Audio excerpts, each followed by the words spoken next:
bother you, Father, but would you mind signing this? I wouldn't sign anything till I know what it's all about. Or would you like to read it? No, just tell me what it's about. Well, it's a contract with Sunbright Window Cleaners. I think it's a good deal. They're going to clean the windows in the church on a regular basis, and, well, you can't beat the price. If you just sign right here, we can go... Not so fast, not so fast. What about the ad we put in the parish bulletin? We can probably get one of our parishioners to do the job. And he'll do it at half the price of these sunshine people. Sunbright, Father.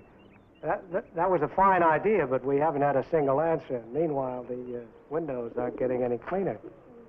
True, my boy. But I'd rather give the work to some good person in the parish who needs it. Father, these people are professional. They're bonded and insured in case of accident. Why would there be an accident? Well, you know those tall ladders, a misstep, a workman might fall, or... While working on the church? Where's your faith? Why ask for trouble? If it's trouble you're anticipating, I'll say a few prayers to St. Agatha. Isn't St. Agatha for fires? And firemen use ladders, fighting fires. Father, really, I think we should sign with these people. They're dependable. Most of the other parishes use them. Well, maybe you're right, Father. You don't think we should wait a bit? No. Somebody might answer the ad. I feel it in my bones that somebody will turn up. Well, Father, your bones are usually a fine weather vane, but in this case, I think they let us down. Excuse me, Father, but Mrs. Mertens is on the phone. Mrs. Mertens? You mean the woman who runs the lunchroom down the street? Yes, Father. Father, the strudel she makes. Delicious, delicious. She'd like to see you, Father, as soon as possible. Anything wrong? No, Father, but she's found someone to clean the windows on the church.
Here are the books you wanted, Father. Oh, thanks, Chuck, thanks. How's the sermon coming? You know, I think this is going to be one of the finest I've ever done. Good. I'll let you read it later. Maybe you can toss in a thought or two. I'd be glad to. Mrs. Mertens is here, Father, about the windows. Oh, yes. Yeah, but, well, I have a sermon to finish it. Could I see her for you, Father? Oh, William, my boy, thank you. She has a carton with her, Father. Strudel? It usually is. Well, in that case, sure in. Hey, Father, what goes with Mrs. Mertens? What goes with her? Why, Mrs. Merton is a woman of great patience and fortitude. She's one of our many widows. A good woman. Good morning, Father Fitzgibbon. Good morning, Father O'Malley. Good morning. Good morning, Mrs. Merton. I brought you some strudel for your lunch. Oh, no, that's very kind and thoughtful of you. Oh, touched by the angels. Oh, it's nothing, Father. Nothing, she says, nothing.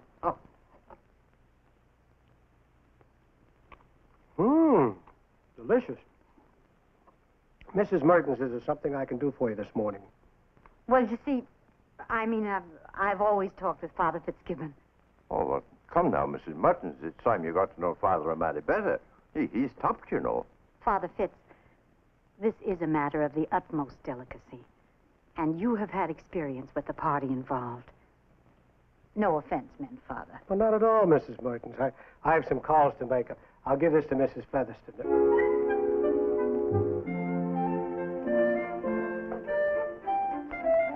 Well, now, sit down, my dear.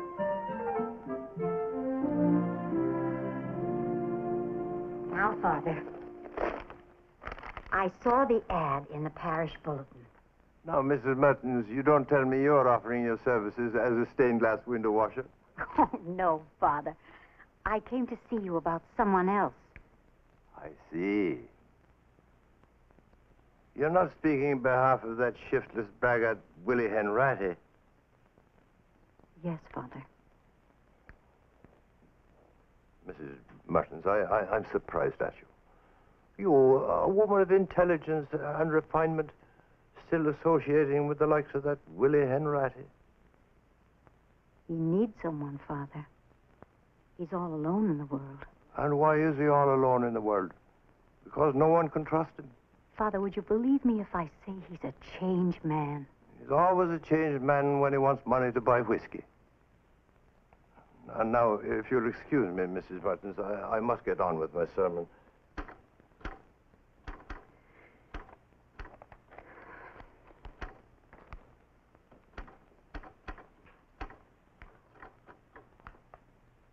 Father? Mrs. Mertens, I'm composing a sermon on the wrath of God. And if you want to be holding out a helping hand to Willie Hanratty, perhaps you'll lead him into the church on Sunday at the 11 o'clock Mass and let him hear it. Father, I remember a sermon, a wonderful sermon that you gave some years ago. You spoke on the prodigal son. Ah, yes, the prodigal son. And I remember how eloquent you were when you described the annoyance of the good son at the sight of the fatted calf killed for the prodigal. So I was eloquent, was I? And I seem to remember the answer the father gave. Oh, how did that go exactly, Father? Oh, my memory isn't what it used to be, Mrs. Mertens. But let me see. According to St. Luke, the father said to the son, "Son, thou art ever with me, and all that I have is thine." It was meet that we should make merry and be glad, for this thy brother was dead and is alive again, was lost and is found. But tell Willie I'll see him. Thank you, Father. Thank you. All that Willie needs is the faith of a good man like yourself. My faith is long, but my patience is getting shorter with the likes of Willie Hanratty. Now, will you leave me with the wrath of God before I come to my senses?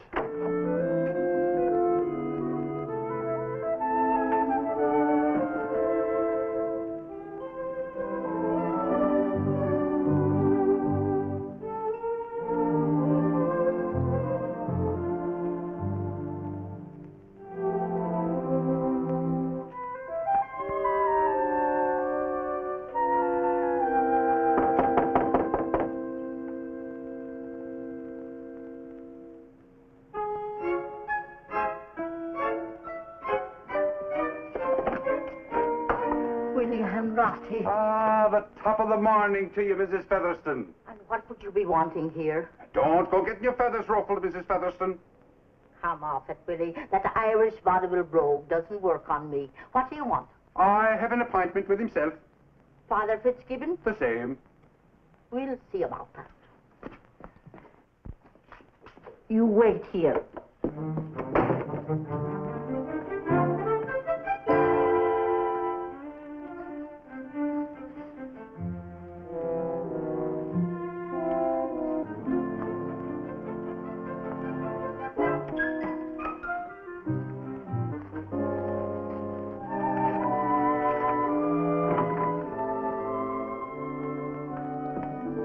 Willie Hanratty is outside. He claims he has an appointment with you. Is he? I wouldn't get close enough to him to smell his breath, but I will admit he was walking straight. Very well, then. Show him in. You be careful, Father, because if he isn't now, he soon will be.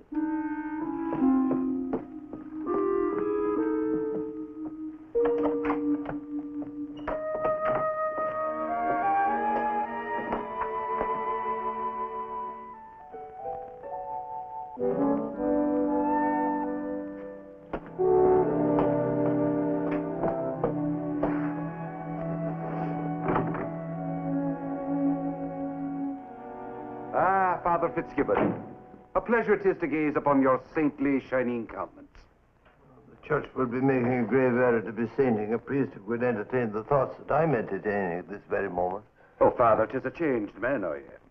And why is it I haven't gazed on your shining countenance at Mass? It's ailing I've been, Father, for many a weary, worrying month. And what might be the nature of this malady? It defies the medical science, Father.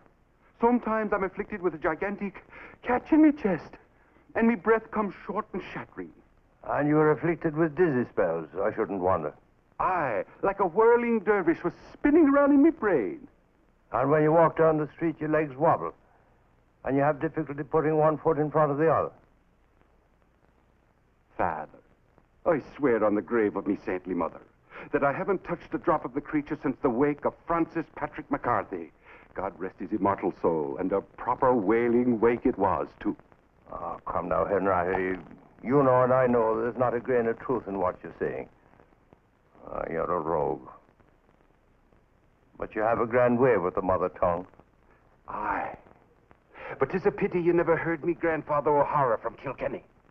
Last month, your grandfather was from County Cork. We moved about a bit, Father. You're here for employment. Isn't that the case? If I be worthy to cleanse the faces of the blessed saints. No, but that's not the point now. The point is, supposing you were up there on the ladder and you became afflicted with one of your dizzy spells. Aye, Father, but you don't believe for a moment that the good Lord would let an accident befall a man who was washing the stained glass windows of St. Dominic's? I expressed a sort of sentiment to Father O'Malley. Then I've got the job. On your way out, just to be on the safe side, light a candle to St. Agatha. God bless you, Father. God help me, Father.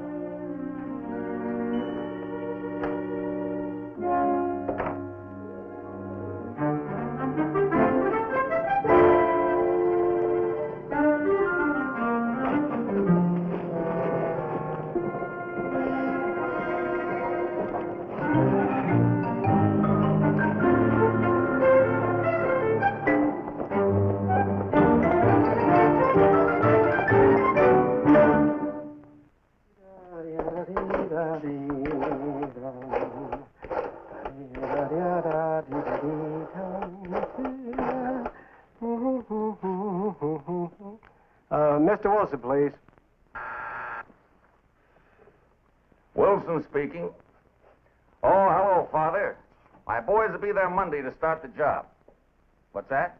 There's been a slight change of plans. Oh? How slight? I'm afraid the deal is off. The deal is off, but I've already allocated the men. Yes, I know. I know. You can't place an order with us and just back out of it just like that. I spoke to the Sunbright people. Oh, was the man understanding? In a violent sort of way, yes. Hey, who is this Willie Hanratty you've hired? Oh, never you mind. I've arranged everything. You run along to your game. Okay, Coach. You've got the ball. Who's your adversary on the fairways today? Well, Father Johnson of St. Michael's and myself are playing Tom Caldwell and Dr. Frank Thornton of Holy Shepherd. Well, don't let them beat you and Father Johnson. Not a chance. I'm keeping score.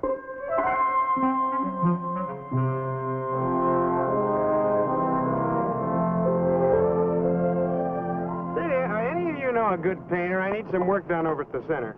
Preferably one filled with the brotherhood of man spirit. And we'll work awful cheap. Thought you had a fellow like that lined up. And so did I. The second day on the job, he showed up crocked. From the looks of him, I think he was drinking paint thinner. We've got a couple in the rough out there, so you boys can go through if you like. Oh, thank you.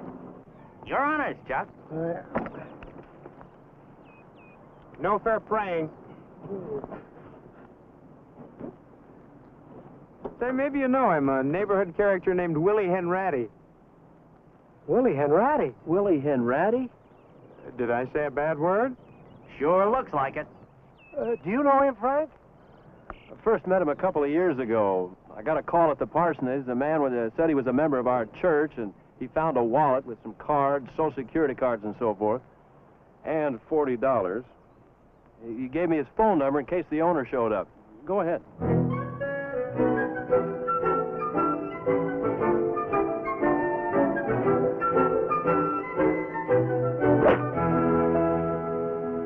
Nice. And did he, the owner, ever show up? Oh, yes. William J. Hanratty. Said he just got into town, new job, and he stopped by our church to give Thanksgiving. And he pulled out his wallet to take a look at the picture of his mother. And he must have missed his pocket when he put it back. Oh, brother. Well, weren't you suspicious? A little. Anyway, I gave him the telephone number, and he called the fellow, all very legitimate. Then he hung up and said that the man was sending on the wallet to me, and he was broke, had no money for his hotel, and I wound up forcing $20 on poor Willie. Could you force yourself to...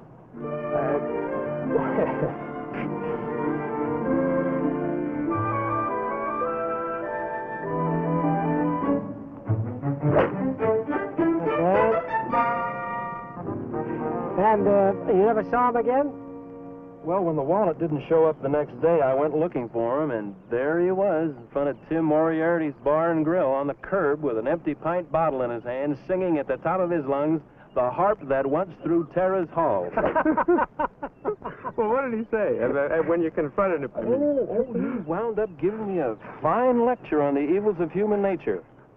Said it was the fault of the dirty scoundrel who'd found the wallet and stolen the money.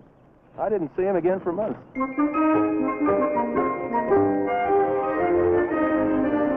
How'd you meet Hanratty, Chuck? Pull a wallet gimmick on you? No, I haven't met him yet. Father Fitz tried to clean the windows in the church. Oh, boy, I wouldn't trust him on anything higher than a shoebox. Hey, according to Father Fitz, Willie's one of ours.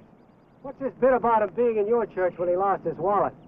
He's a good Catholic boy when he's trying to wangle the price of a bottle out of a Catholic church. Oh, then he's a loyal son of Kilkenny whose great-grandfather slew 1,000 Protestants at the Battle of the Boyne. But when he's working for a Protestant church, he's Willie Hanratty from the north of Ireland whose great-grandfather slew 1,000 Catholics on the same occasion. Ouch. That looks like we're stuck with him this time. Oh, I don't get it. Now, if Father Fitzgibbon keeps his ears open, he must know about Hanratty. I think this time Father Fitz's ears were open only to the music of Hanratty's Irish tongue. Do you know this character? No, I guess he found enough easy touches in your neighborhood without coming uptown.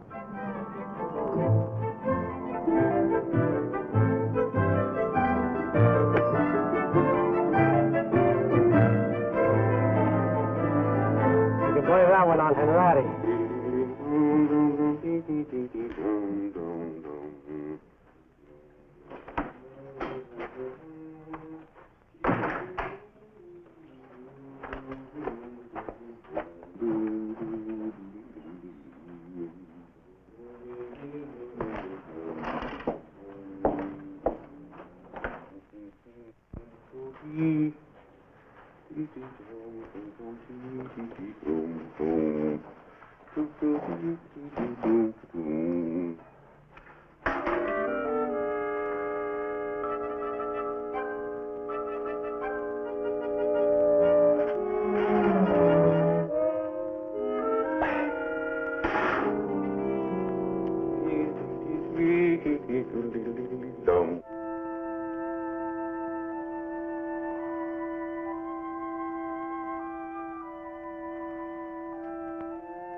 I'm sorry, Father.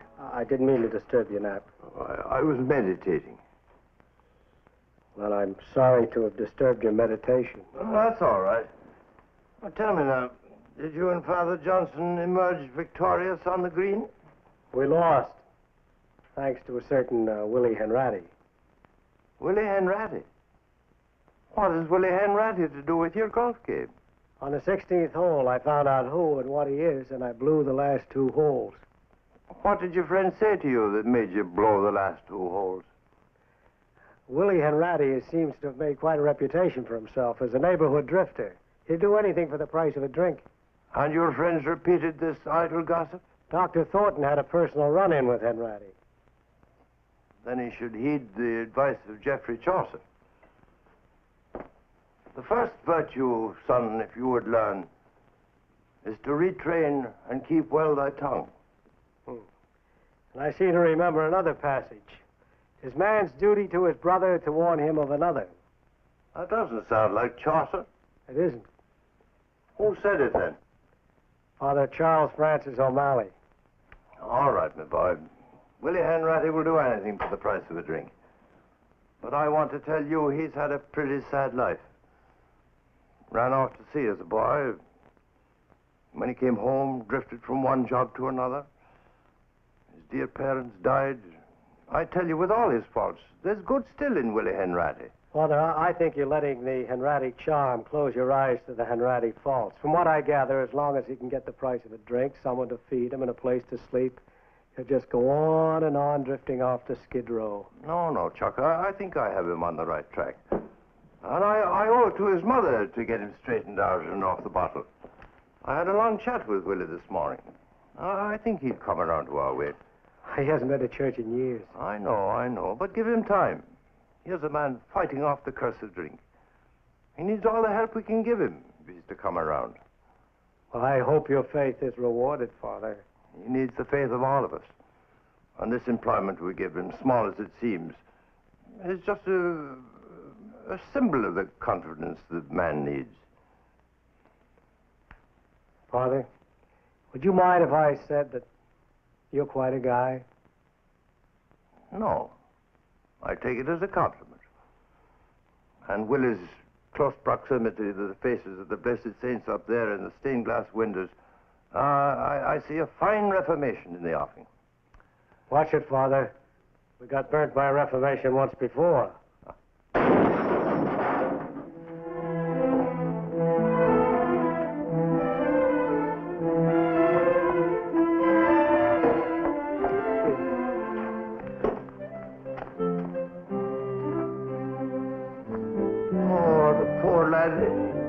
He must have come all over queer with the dizzy spell. He's fainted. Fainted? He's crocked.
Willie.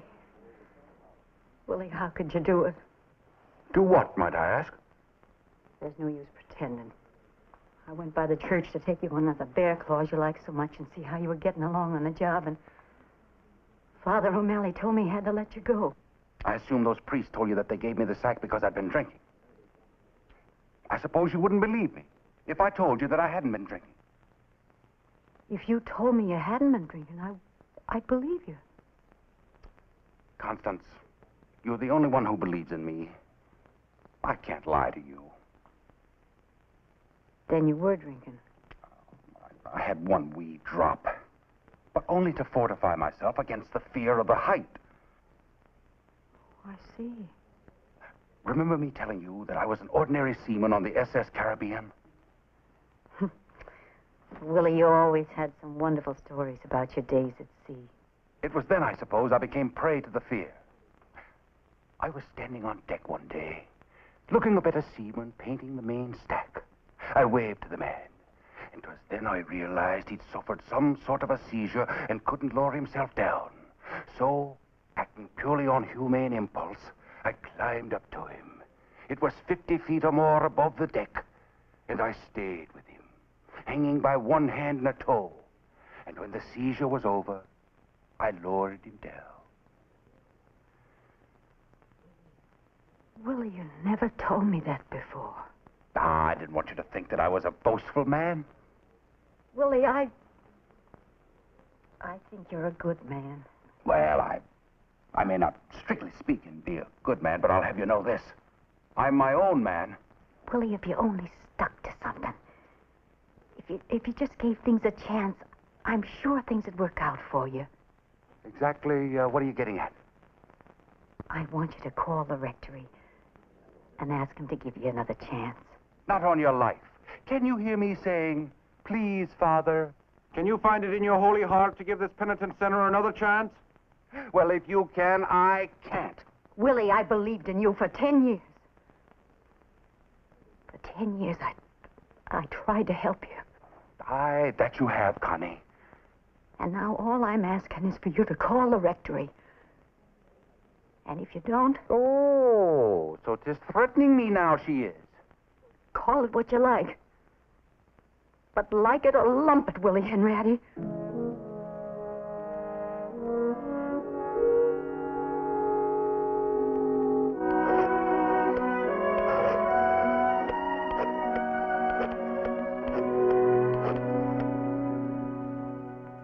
Sunbright Window Service. Could I speak to Mr. Wilson, please? Yes, I'll wait. Come in. Tom Caldwell to see you, Father, if you can spare a moment. Sure. Tell him to come in. Oh, hello, Mr. Wilson. This is Father O'Malley calling. There's been a slight change in plans again. Oh, there has. Yes. Could you possibly have a crew over first thing in the morning to clean the windows? Well, this morning you canceled the deal. Yes, I know I canceled the contract, and believe me, you were mighty decent about it, but, well, something came up, or more literally, came down. Okay, Father. I'd only do this for a member of the clergy, believe me. Thank you. We're behind the eight. That is, we're up against it. Mr. Wilson, it's a great favor, believe me. If you'll send your foreman over with a multiple contract, I'll sign it right away. Thanks a lot. Goodbye. All right, Father. Hi, Tom. Hi. How'd it work out with Willie Hanratty? Just as Frank Thornton predicted. He didn't even get to the stained glass section before he toppled off the ladder. Another one of his dizzy spells? The granddaddy of them all. Fell flat in his back. He didn't break a bone. He was that relaxed. Well, we tried to warn you. You did warn me, and I told Father Fitz what you said, but... He was deaf and determined to give Willie a helping hand, huh? That's about the size of it. You know, Chuck, this has happened every time anybody at all has tried to give Willie a helping hand. Now, why don't you just admit he's beyond your prayers, pick up the phone, give the Sunbright Window Cleaning Company a ring? That's just what I was doing when you came in. Oh, then everything's all fixed up. All okay.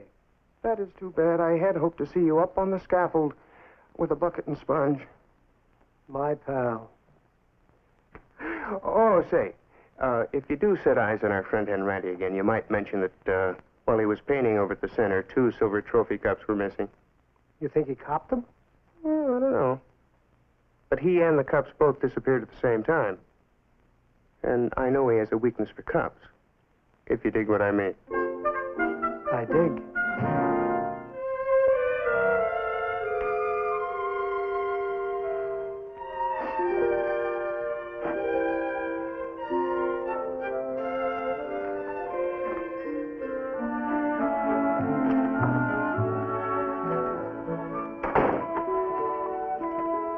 Are you busy, Father? No. Just a bit worried about that Hanratty fella. I've had my hopes up too high again. Well, don't worry about the windows, Father. The Sunbright people will be here tomorrow morning. Ah, yes. Well, that's what you've always wanted, isn't it? Well, the windows have to be washed. I know. Speaking of Willie Hanratty, Speaking of Willie Hanratty, I'd like to punch him in the nose. maybe that's his trouble. Maybe too many people have, as you choose to put it, punched him in the nose. Well, he asked for it. I often wonder, why did he ask for it? What made him take to the bottle? If you'd known his mother and father, not rich, not poor, but respectable and respected. Well, sometimes there's no explaining the bad apple on the healthy branch. Ah, that's because of our own ignorance. We could explain if we had the patience, took the trouble to find out. Well, look at Mrs. Mertens. Been carrying on this one-sided love affair with Hanratty for years. Always hoping that he'd straighten out, never giving up on him. Always ready to stand by him with faith and hope. And charity, I understand. No, Father, I'm sorry for her. Oh, don't be sorry for anybody who has such perfect faith in another human being. You should emulate her. Never give up on any creature as long as there's a spark of hope left. You should have seen this plant when some forgotten parishioner gave it me. Dry, withered, its leaves black with blight. Seems healthy enough now. It's had love and care. Transplanted into loose, fertile soil. Watered, fed, turned to the light. You have a green thumb, Father. And what's a green thumb? But patience, understanding of the plant's needs. Telephone call for one of the fathers. Wouldn't say the name. Would you mind answering that, Father? Sure. You can take it in the kitchen, Father O'Malley.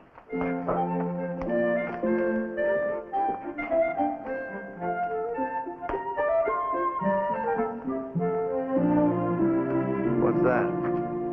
Looks to me like the bottle Hanratty dropped. Looks to me like the bottle that dropped Hanratty. Father O'Malley speaking. Yes? Yes? Willie Hanratty? Willie Hanratty. Yes? Oh, I see. Well, just a minute. Willie has just come from his doctor. Seems that there's a marvelous new injection which will permanently cure his dizzy spells. He's ready to report back to work first thing in the morning, and he's sorry that his affliction has caused us any inconvenience. What'll I tell him? Well, do what you think best. Hello? Suppose you report ready for work first thing in the morning. No, don't thank me. That's all right. Goodbye.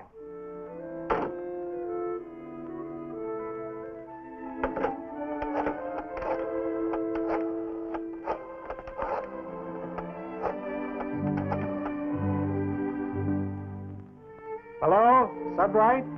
This is Father O'Malley of St. Dominic's. Could I speak to Mr. Wilson, please?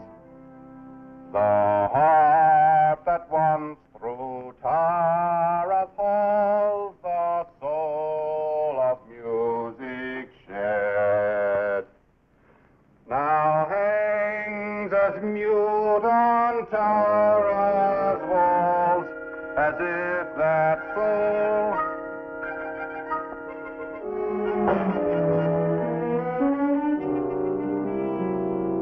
so sleeps the pride of former days, so glory's thrill is o'er.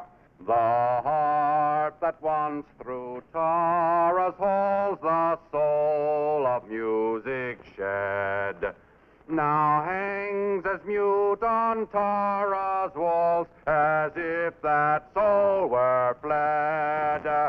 So sleeps the pride of... Who are you? What are you doing here? Them fathers there, they asked me to come up here and give you a hand with the windows. Can this thing hold a tool, sir? Well, if you don't start leaping about. Oh, not a chance of that, the shape I'm in, you know. Oh, you've been tying one on?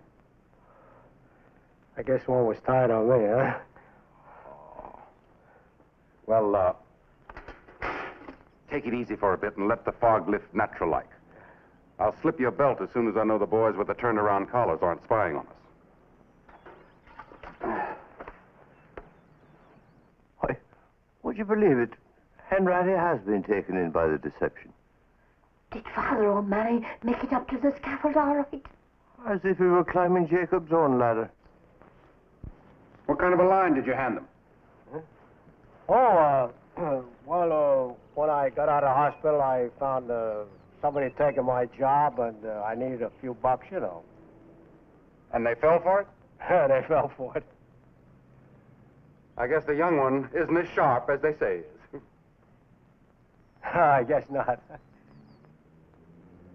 Hey, now look, if you're going to be my helper, mind the streaks, so I won't have to do it over again. Okay. How much are they paying you? $5. Oh. And supper. Ah, the glorious priesthood. Taking advantage of a man when he's down. I've known some with hearts as black as their cassocks. You don't go to church, huh? Not in years, but I used to. That's why I'm onto all the little tricks of these come-to-heaven hustlers. Do you know what they're trying to do? Who? The fathers. They're trying to get me back into the fold. They never give up.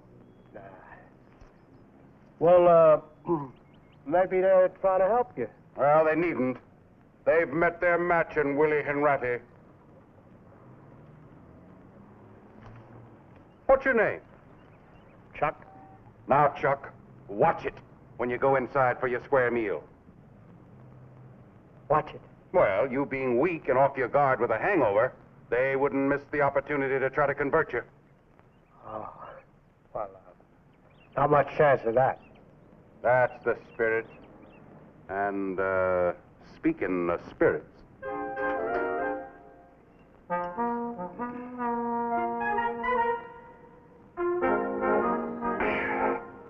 Here, you want some? Go ahead, take it. What's the matter with you? Harold the dog.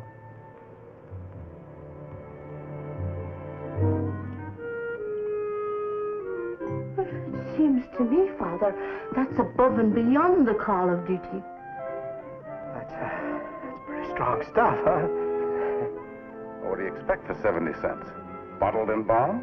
Yeah. Come away from the window, Father. You're only upsetting yourself. Hey, you know this one? Yeah. That's St. Christopher. I know him well, the old fraud. Oh, what'd he do? He shortchange you? Short change? Wait till you hear. When I was 16 years old, right after my father met his death, I shipped out as an ordinary seaman on a round-the-world cruise. 16? Well, I told him I was 18. I looked it. But I was innocent as a ewe lamb. I'd always dreamed of going to sea, where men were men. Rough, perhaps, but good and honest. Well, naturally, my mother worried about me, so she gave me a St. Christopher medal to keep me safe on the long voyage. Willie, Honey, stop checking up on me. I'm all right. I brought you some of those bear claws that you like so much. You coming down? No. Toss them up.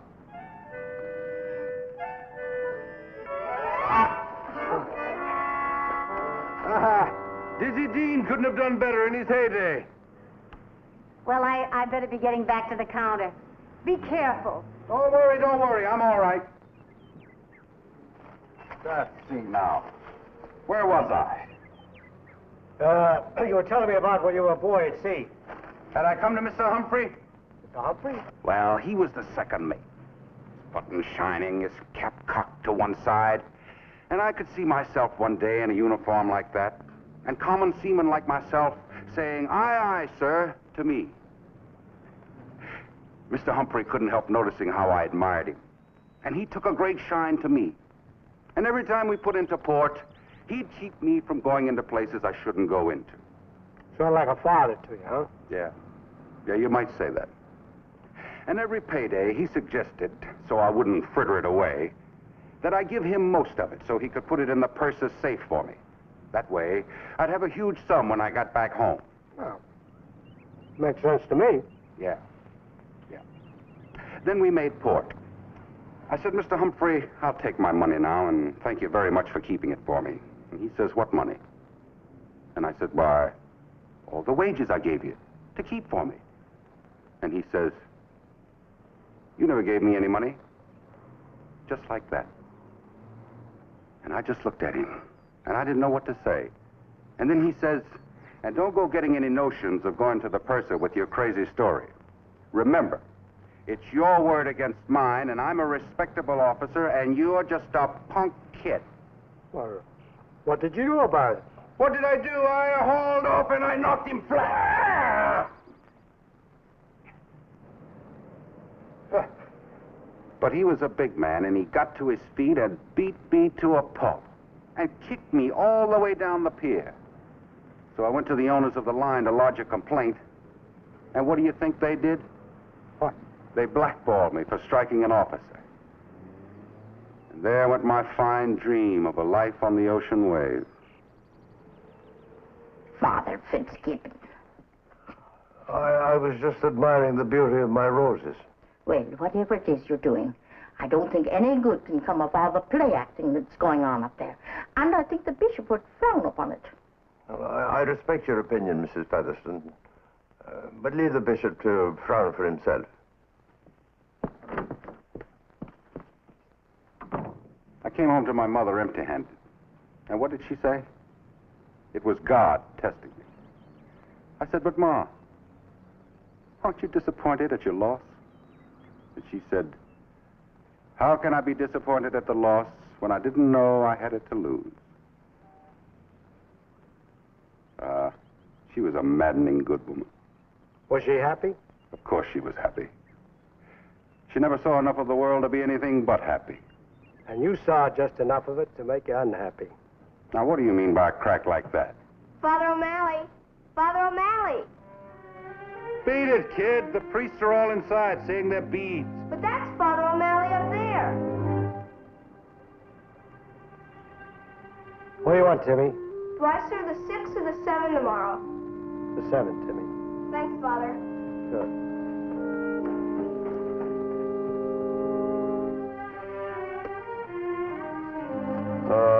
Dirty double-crossing trick. Sneaking up here on a scaffold. Telling me you're a bum. Pumping me for my innermost thoughts. Go on. Go on. Keep going. Get it out of your system. Go on. Sharing my bottle.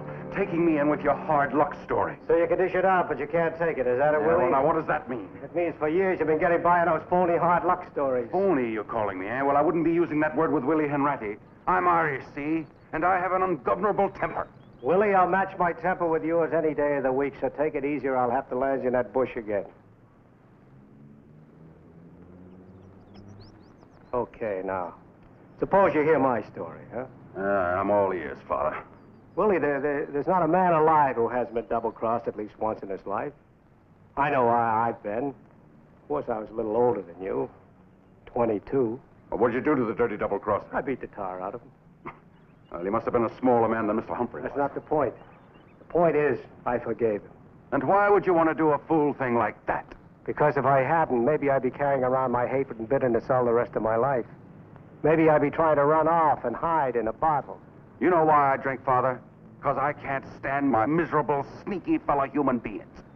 How do you know what your fellow human being is like when you're always looking at him through the bottom of an empty bottle? Willie, it makes him look small. It distorts the view. And what's this mad on you've got against priests? And as I understand from Dr. Thornton, against ministers, too. What is that? I got a mad on against anybody. Anybody who tries to be better than the next fella. We're not trying to be better than the next fellow. We're only trying to be better than ourselves. Willie, I'm going to level with you. Do you know something? You want to be known as Hanratty the Lush. I'm not standing still for that. Sure. That's exactly what you want, huh? What a great excuse for your failures. There goes Willie Hanratty. Why, if he were only to sober up, he could find all kinds of fine jobs. Well, why don't you try it and see? Okay, Willie, you can't face life, so you go crawl in a bottle and hide. Why don't you face it, Willie? Face it!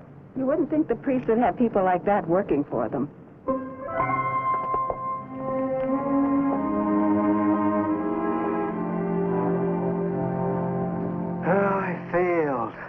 afraid Willie's lost for good this time. The important thing is you tried. Sinners are like grains of sand.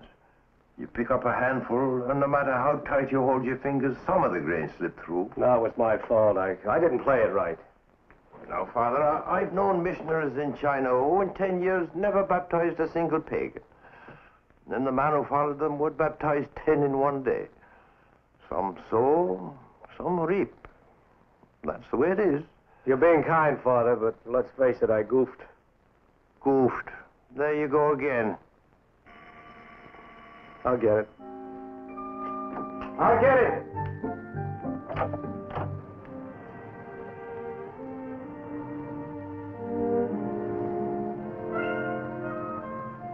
Father, I know I'm going to need help to lick this thing, and I suppose the only way to get started is for us to have an honest talk. I got a lot to get off my chest. You mean it, Willie? Gotta get started sometime. I feel kind of nervous here. Well, that's no problem, Willie. Let's go back in the scaffold. We were doing all right up there.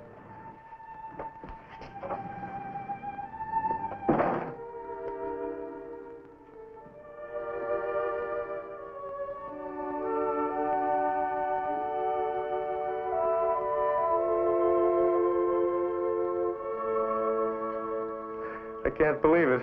How'd you ever get him to give him back? Trade secret. But Willie says to tell you he's sorry. Oh, sure.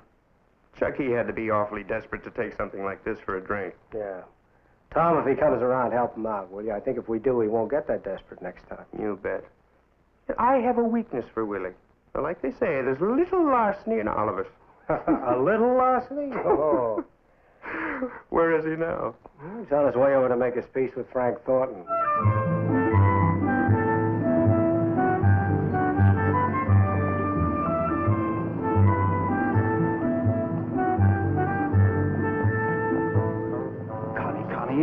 It's not in me to do it. I say it is. Yes, but after all the lies I've told the Reverend Dr. Thornton... They've all been forgiven. Yes, by some perhaps. But maybe he hasn't taken the Reverend Thornton into his confidence yet. Willie, you're just wasting time. You're a hard woman, Connie.